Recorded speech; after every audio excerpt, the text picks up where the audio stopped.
Hello guys, कैसे हैं आप लोग। आज हम लोग नंबर सिस्टम के विषय में पढ़ेंगे, यानी संख्या पद्धति के विषय में। एकदम बिल्कुल बेसिक से लेकर हम चलेंगे, बिल्कुल सरल भाषा में, इजी टू। नंबर सिस्टम यानी संख्या पद्धति हर क्लास के लिए नंबर सिस्टम बहुत ज़रूरी है, क्योंकि जब तक नंबर के विषय में हम लोग नई जानकारी प्राप्त करेंगे तब तक मैथ समझ में नहीं आ पाएंगे। इसलिए नंबर सिस्टम की जानकारी लेना बहुत ज़रूरी है। ये नंबर सिस्टम क्या है, कैसे इसकी उत्पत्ति होती है, कैसे हम लोग इसके अध्ययन करते हैं, इन सब आज इसमें हम लोग सब चर्चा करेंगे। और इसी से रिलेटेड संबंधित हम लोग जो है आज 10वीं कक्षा के नंबर सिस्टम यानी वास्तविक संख्याओं के विषय में हम लोग पढ़ेंगे। एकदम बिल्कुल चैप्टर वाइज हम आप लोगों को बताएंगे, और एक एक जो बिहार बोर्ड के लिए यानी मैट्रिक परीक्षाओं के लिए मोस्ट इम्पोर्टेंट होगा।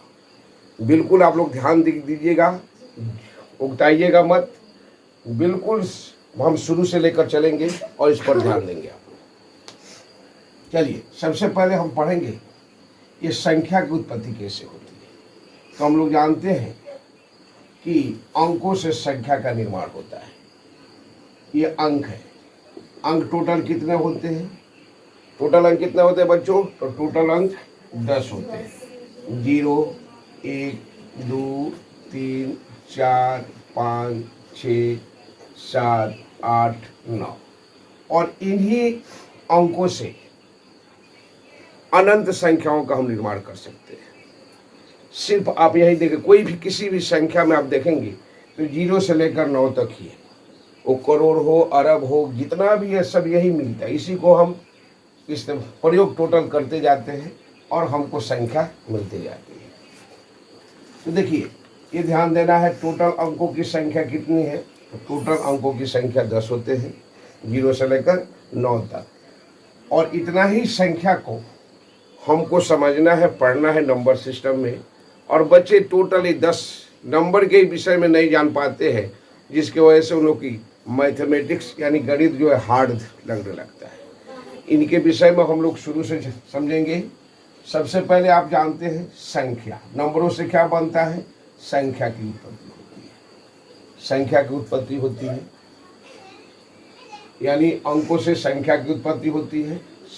अब देखेंगे, संख्या जब आ जाता है तो संख्या के 2 वंश होते हैं, यानी संख्या 2 होते हैं। एक होता है वास्तविक संख्या, एक वास्तविक संख्या होता है, और एक अवास्तविक संख्या। वास्तविक संख्या वो होते हैं जिनको हम खोज कर, रिसर्च कर हम अपने स्टडी के रूप में, पढ़ने के रूप में इस्तेमाल करना शुरुआत कर देते हैं, तो वास्तविक संख्या हो जाता है। अवास्तविक का मतलब क्या होता है? हमारे विशेषज्ञ जो है इमेजिंग करके उसकी खोज तलाश करते हैं, और खोजते खोजते जब अपना किसी सिद्धांत पर पहुंच जाते हैं, किसी पॉइंट पर पहुंच जाते हैं, और उसको रिसर्च करके जब पूरा व्यक्त कर देते हैं, तो वास्तविक बन जाता है। अब देखिए, यहाँ पर इसकी तो स्थिति समाप्त हो गई, लेकिन वास्तविक संख्या में यहाँ पर इसके 2 औलाद हुए। कौन कौन? एक परिमेय संख्या होता है, एक परिमेय संख्या जिसको रेशनल नंबर कहते हैं। रेशनल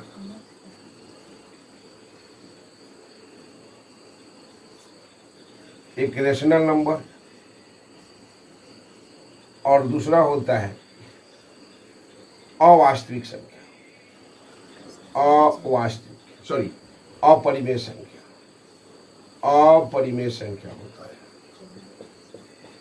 मेय संख्या होता है संख्या, जिसको इरेशनल नंबर कहते हैं।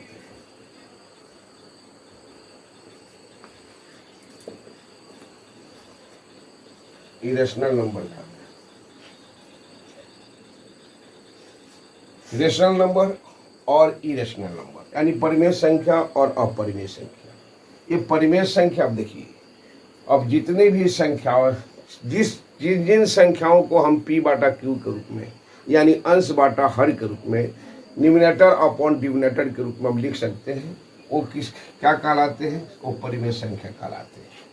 और परिमेय संख्या में देखिए इनकी अगर अब देखा जाए हम लोग तो परिमेय संख्या में बहुत ऐसी संख्या जो है जिनको हम परिमेय संख्या कहते हैं। ऐसे तो मुख्य रूप से होता है साधारण भिन्न और दशमलव भिन्न, लेकिन अगर हम इस पर बढ़िया सा स्टडी करें तो संख्या जो आ जाती है, जैसे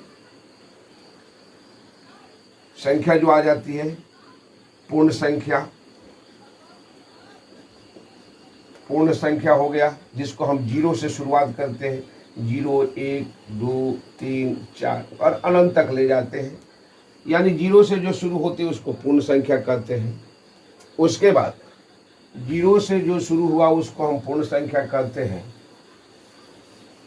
आज जब 0 हटाकर 1 से शुरुआत करते हैं यानी 1 से शुरुआत करते हैं, वे प्राकृत संख्या हो जाती है, यानी गिनती की संख्या। अगर पूछा जाए प्राकृत संख्या किसे कहते हैं?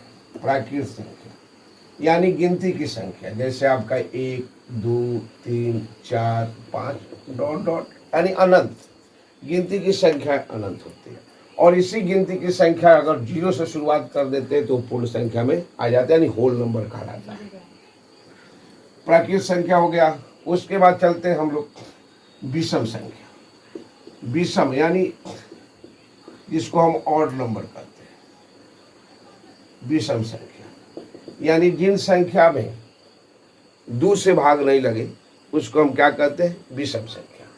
यानी 1 हो गया, 3 हो गया, 5 हो गया, 7 हो गया, 9 हो गया, यानी एक डिफरेंस के बाद ये आता जाता है। देख रहे 1 2 यहाँ पर नहीं है, 3 है, 3 4 नहीं है, 5 है, यानी एक शुरुआत से एक डिस्टेंस करके एक के बाद आता है। यानी सबसे छोटी अगर विषम संख्या पूछा जाए तो कौन है? 1 है, लेकिन बड़ी क्या है? अनंत है। ये आपका विषम संख्या हो जाएगा। उसके बाद क्या हो जाएगा? सम संख्या, जिसको हम इवन नंबर कहते हैं, सम संख्या। तो वे संख्या होते हैं जिनको 2 से पूरा पूरा भाग लग जाता है। जिनमें 2 से पूरा पूरा भाग लग जाए उसको क्या कहते हैं? सम संख्या। जैसे 2 हो गया, 4 हो गया, 6 हो गया, 8 हो गया, 10 हो गया, डॉट डॉट, यानी जिन संख्याओं में 2 से पूरा पूरा भाग लग जाता है उसको क्या कहते हैं? सम संख्या कहते हैं। उसके बाद आगे हम बढ़ते हुए इसमें और भी बहुत सारी संख्याएं हैं जिनका अध्ययन करना बहुत जरूरी है। सम संख्या हो गया, विषम संख्या, प्राकृत संख्या। उसके बाद आ जाएंगे हम लोग भाज्य संख्या। अब ये भाज्य संख्या क्या होता है? भाज्य संख्या जिसको कंपोजिट नंबर, इसका एक और नाम है, बच्चे लोग नहीं समझ पाते हैं। इसका एक और नाम है जिसका नाम है यौगिक संख्या। यौगिक संख्या ऐसे परीक्षा में बच्चे लोग को दिमाग भटकाने के लिए यौगिक संख्या दे देता है। बच्चे समझ जाते हैं यौगिक संख्या क्या होता है। तो सीधी सी बात है, जिन संख्याओं में भाग लग जाए, किसी भी एक संख्या से भाग लग जाए, सिर्फ एक और अपने को छोड़कर किसी भी अन्य संख्या से भाग लग जाता है, पूरी तरह भाग लग जाता है, पूरी तरह विभाजित हो जाता है, उसको हम भाज्य संख्या कहते हैं। जैसे 4 हो गया, 4 में भाग लग जाएगा, 1 से भी लगेगा, 4 से भी लगेगा, और एक एक्स्ट्रा जो है नहीं 2 से भी लग जाएगा। तो यानी एक और अपने को छोड़कर किसी अन्य संख्या से भी भाग लग जाता है, उसको क्या कहते हैं? हम भाज्य संख्या कहते हैं।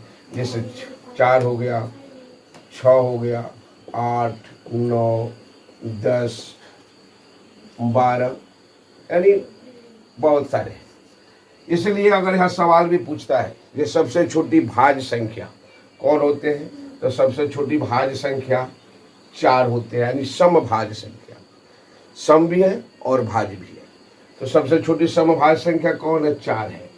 और पूछा जाए सबसे छोटी विषम भाज्य संख्या, विषम भाज्य संख्या सबसे छोटी 9 हो जाएगा।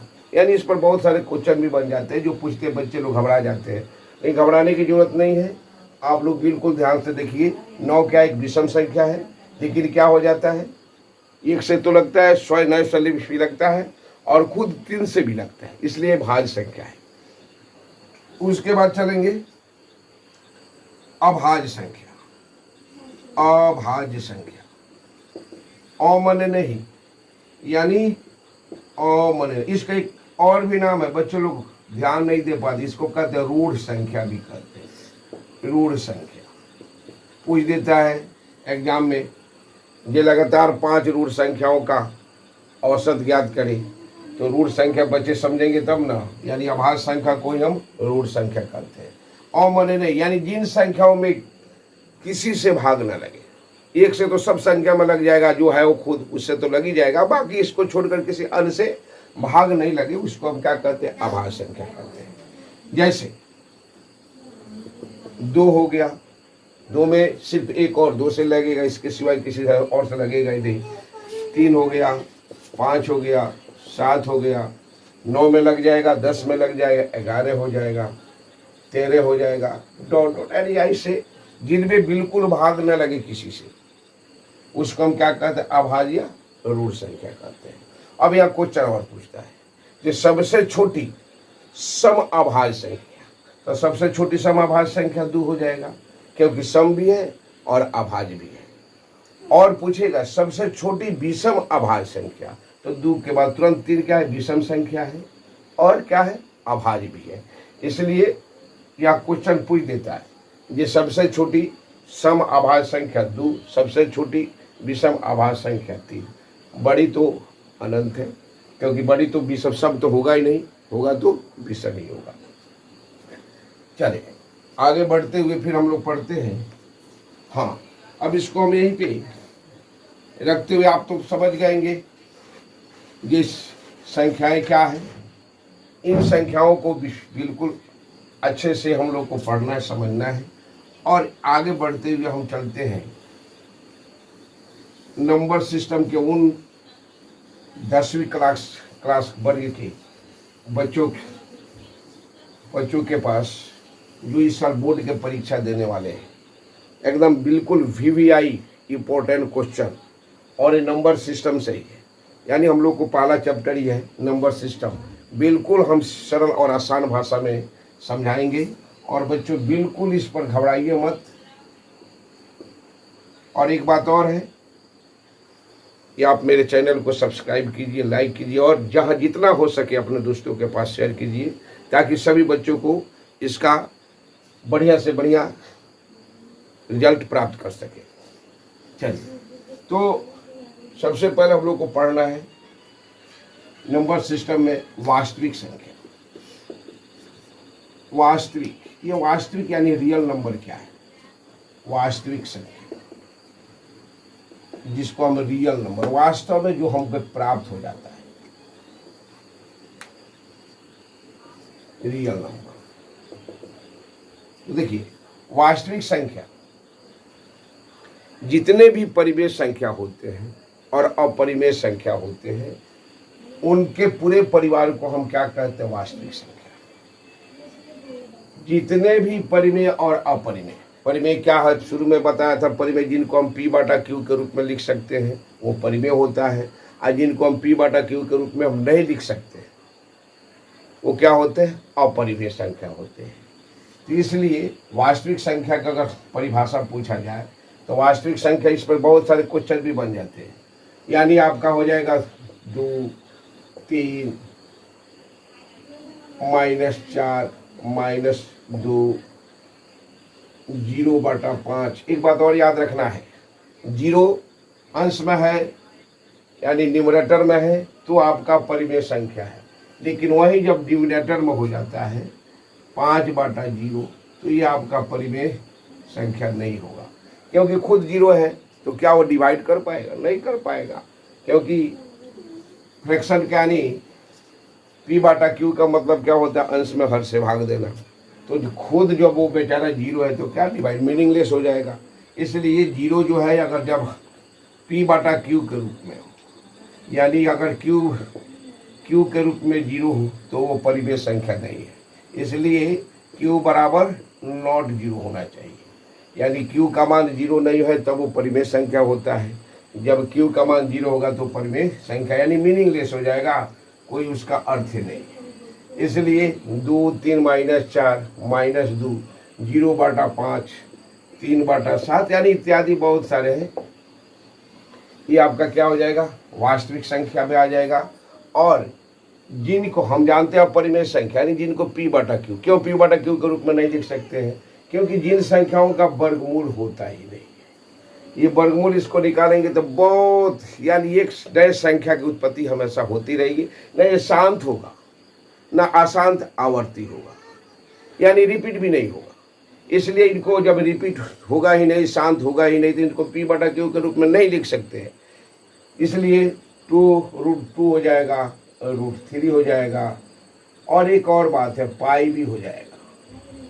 पाई भी आपका क्या होता है, अपरिमेय संख्या होता है। इसलिए परिमेय और अपरिमेय संख्याओं के परिवार को हम क्या कहते हैं, वास्तविक संख्या कहते हैं। परिमेय तो आप लोग पढ़े हैं, परिमेय जिनको p/q के रूप में, अपरिमेय जिनको p/q के रूप में हम लोग जैसे √2 हो गया, √3 हो गया, √3/4 हो जाएगा। यानी जब ये शांत होगा ही नहीं तो इसका तो हम p/q के रूप में लिख ही नहीं सकते हैं। यानी इन प्रकार की क्वेश्चनों को हम अपरिमेय संख्या कहते हैं।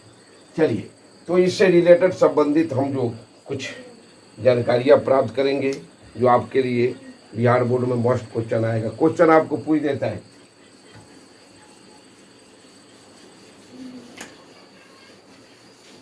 क्वेश्चन पूछ देता है, पहला क्वेश्चन यानी पाई है। पाई है, क्या है पाई?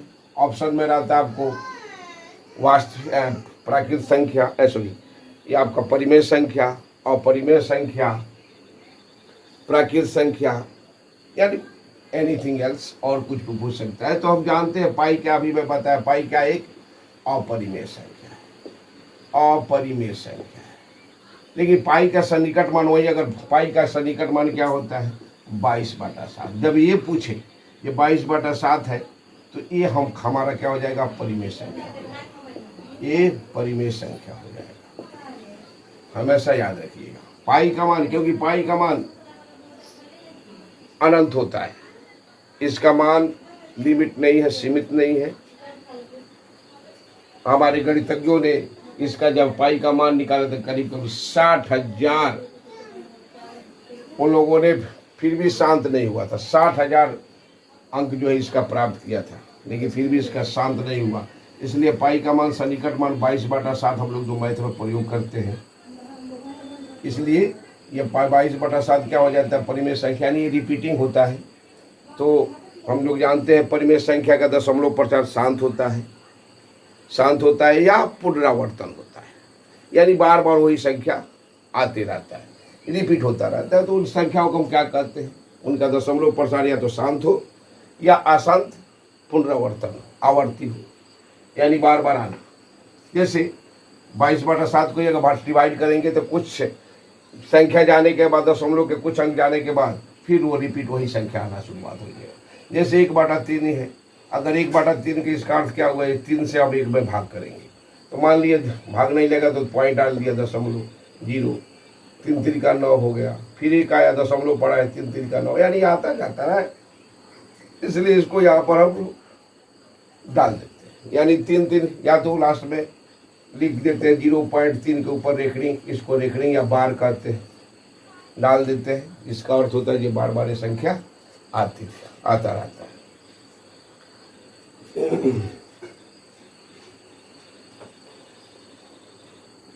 चलिए अगला क्वेश्चन देखिए, एकदम मोस्ट क्वेश्चन है, बच्चे इसी पे घबरा जाते हैं। निम्न में कौन अपरिमेय संख्या नहीं है? अपरिमेय संख्या नहीं है, क्वेश्चन को समझना है, यानी अपरिमेय संख्या नहीं। अपरिमेय नहीं तो क्या परिमेय संख्या है? अब इसमें हम लोग देखना है, देखिए 64/81 दे दिया, √64/81। तो 64 का वर्गमूल, इसको हल करके हम लोग चेक करेंगे, डायरेक्ट अंदाज में नहीं मानेंगे। यानी 64 का वर्गमूल क्या होता है, 8 होता है, और 81 का वर्गमूल क्या होता है, 9 होता है।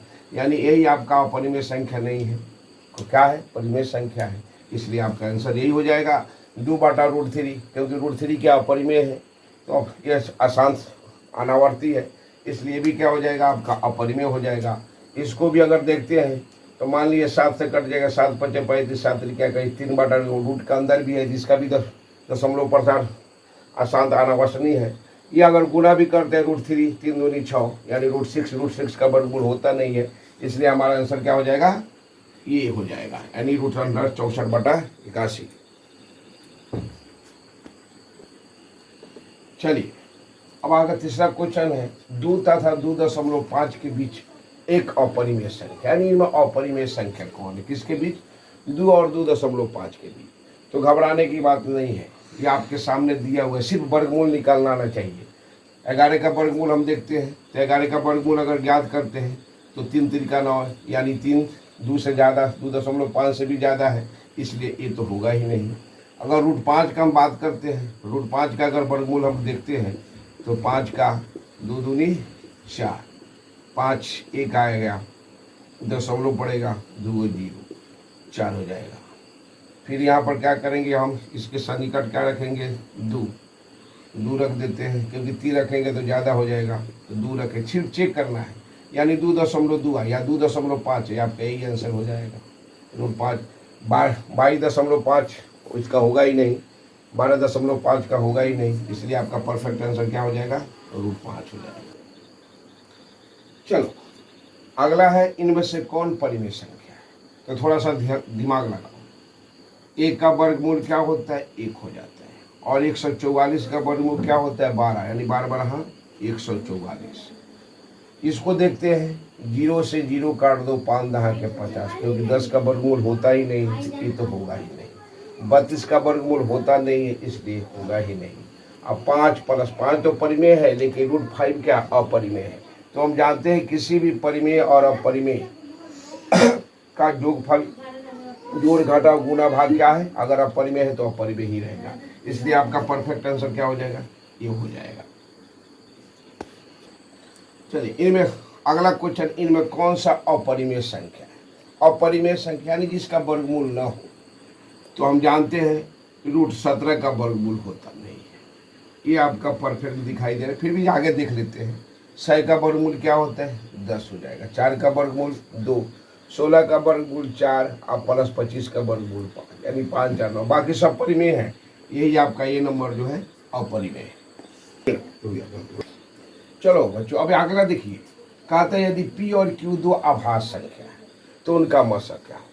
तो हम आपको बताए हैं आभास संख्या किसको कहते हैं, जिनमें बिल्कुल किसी से भाग न लगे, वो आभास संख्या होता है। लेकिन यह कहता है P और Q 2 आभास। मान लीजिए P, अगर आप ही देख लीजिए, P का मान सपोर्ट कर लो, आप आभास संख्या कौन है, 5, एक मान लीजिए 7 है, P का मान 5 मान लो और Q का मान 7, मसा निकालो, यानी HCF निकालना, तो इसका HCF क्या है, तो 5 में अगर 7 से भाग करो तो 5 है कम 5 हो जाएगा, 2 हो गया। फिर 2 से क्या करेंगे, 5 में 2 दूनी 4, 1 हो गया।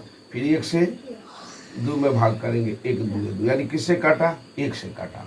यानी इसका अर्थ होता है ये किसी भी 2 आभास संख्या का मसा हमेशा याद रखिएगा क्या होता है, 1 होता है। किसी भी 2 आभास संख्याओं का मसा क्या होता है, 1 होता है। और याद रखिएगा जिन 2 संख्याओं का मसा अगर 1 आता है तो उसको हम सहअभाज्य संख्या भी कहते हैं, ये हमेशा दिमाग में रखिएगा। सहअभाज्य संख्या किसे कहते हैं, यदि 2 संख्याओं का मसा 1 हो उसको हम सहअभाज्य संख्या कहते हैं। चलिए अगला आपके सामने है √12 का परिमेयीकरण गुणक क्या है, कौन सा है परिमेयीकरण, यानी √12 क्या है, आपका एक अपरिमेय संख्या है।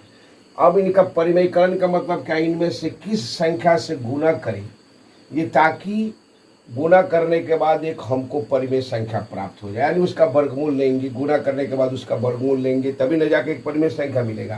तो इनमें से कौन सी संख्या से हम इसमें गुना करेंगे ताकि उसका वर्गमूल आसानी से हो जाए। तो यहाँ 12 में √12 में √3 से गुना करेंगे तो कितना हो जाएगा, 36 हो जाएगा। आज 36 का वर्गमूल क्या होता है, 6, जो एक परिमेय संख्या हो जाता है, इसलिए आंसर क्या होना चाहिए, √3। अगर चलिए आगे हम चेक कर लेते हैं, अगर √2 में √12 से गुना करेंगे तो 12 दूनी 24, 24 का वर्गमूल बिल्कुल होगा ही नहीं। अगर 6 से भाग करेंगे तो 12 6 72, 72 का भी वर्गमूल नहीं होता है। इससे गुना करेंगे तो 12 तिहाई 36, लेकिन यहाँ 2 क्या है, साइड में है, इसलिए ये भी आपका नहीं हो पाएगा, समझे कि नहीं। इसलिए ए क्या आपका आंसर कौन हो जाएगा, √3 आंसर हो जाएगा। चलिए अगला क्वेश्चन, यदि p एक धनात्मक पूर्णांक है तो धनात्मक सम पूर्णांक का रूप क्या होगा। धनात्मक मतलब प्लस 1 2 3 4 5 गिनती की संख्या। तो यहाँ धनात्मक का है p एक धनात्मक पूर्णांक, यानी p क्या मतलब क्या, कोई भी नेचुरल नंबर यानी प्राकृतिक संख्या। तो धनात्मक सम पूर्णांक का रूप क्या होगा, इनमें से क्या होगा। तो चलिए अगर मान लेते हैं 2p1, अगर p का मान अगर मान लेते हैं हम 1 2 3 4 कुछ भी मान लेते हैं, तो अगर इसको आप देखते हैं तो 2p का मतलब क्या, अगर एक पकड़ कर रखते थे 2 1 गुना +1 यानी ये कितना हो जाएगा 3 हो जाएगा। अगर 2 डाल दे तो 2 दूनी 4 1 5 हो जाता है, 3 डालते 3 दूनी 6 1 7 यानी जो विषम संख्या है। यानी इससे कन्फर्म होता है कि किसी भी विषम पूर्णांक का रूप क्या होगा 2p + 1 के रूप में होगा। अब यहाँ देखेंगे दूसरा का पर चल दे, यानी ये तो होगा ही नहीं, सम संख्या होगा ही नहीं, विषम संख्या होगा 2p के रूप में। अगर p बराबर हमने क्या माना 1 2 3, p का मान क्या मान लिया, p बराबर 1 2 3 4 रखते, यानी p का मतलब नेचुरल नंबर। तो 2p का मतलब क्या, 2 गुना 1, अगर गुना करते हैं 2 क्या एक सम संख्या है, 2 से गुना करेंगे तो 2 दूनी 4 ये भी सम संख्या है, 2 में अगर 3 से गुना करेंगे 3 दूनी 6 ये भी सम संख्या है। यानी इसका अर्थ है कि किसी भी धनात्मक सम पूर्णांक का रूप क्या होगा 2p के रूप में होगा। p तो होगा नहीं क्योंकि हम नेचुरल नंबर मान लिए हैं, p + 1 1 1 2 हो गया, मान लीजिए पकड़ लेते हैं, अगर p का मान 1 मान लिया 1 1 क्या हो जाएगा 2, यहाँ p का मान अगर 2 मानते हैं 1 हो जाएगा तो क्या हो जाएगा 3, एक सम एक विषम होता है इसलिए नहीं होगा। आपका परफेक्ट आंसर 2 हो जाएगा, 2p के रूप में होगा। चलिए अब इस पर थोड़ा सा फोकस कीजिए। कहता है इनमें किसका दशमलव प्रसार शांत है। शांत का मतलब क्या होता है, यानी एक निश्चित संख्या के बाद पूरी तरह विभाजित हो जाना, पूरी तरह से कट जाना, उसी को कहते हैं शांत। तो इनमें से कहता है ये कौन इनमें से किसका दशमलव प्रसार शांत है। तो इसको भाग करेंगे तो थोड़ा टाइम लगेगा। इसके लिए सबसे सटीक आपका ट्रिक है, ये नीचे अंश और हर का क्या करो आप गुणनखंड, अभाज्य गुणनखंड निकालो। अगर हर में 2n गुना 5m के रूप में आता है, यानी जिसमें 2 और खाली 5, हर का अगर गुणनखंड में 2 और 5 आता है तो आंख बंद करके उसको हम क्या कहेंगे दशमलव प्रसार शांत है।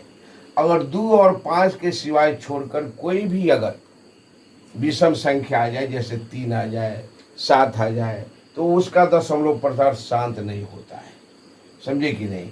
इसलिए कभी भी याद, या तो 2 होना चाहिए तो भी शांत है, या केवल 5 होना चाहिए तो भी शांत है, 2 5 होना चाहिए, दोनों होना चाहिए तो भी शांत है। लेकिन इन दोनों के सिवाय छोड़कर कोई तीसरा विषम संख्या आता है तो उसका दशमलव प्रसार शांत नहीं होता है, अशांत होता है।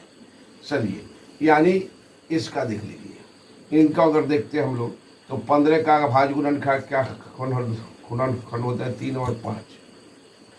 400 का निकालेंगे तो 2 दूनी 400, 100 हो गया, 50 हो गया, 25 हो गया और 50 25। देखिए इसमें से क्या होता है, 2 दूनी 4 दूनी 8 दूनी 16 85 80 8 5 40 400। मान लीजिए 5 से 5 काट दिया, इनमें खाली क्या मिला हमको, यही मिला कि 3 बटा 1 2 3 4, यानी 2 के पावर कितना है 4 है और 5 आ गया, यानी इसमें 2 और 5 है, यानी इसका दशमलव प्रसार आंख बंद करके क्या कर सकते हैं कि शांत है। इनका अगर देखते हैं तो 17 बटा 80, 80 का अगर निकालते हैं हम लोग 80, क्योंकि 17 का तो गुणनखंड आभाज्य, क्योंकि 17 खुद अभाज्य संख्या है तो 17 का अभाज्य गुणनखंड होगा ही नहीं। अगर 80 का निकालते हैं तो 40 दूनी 80, 20 दूनी 40 और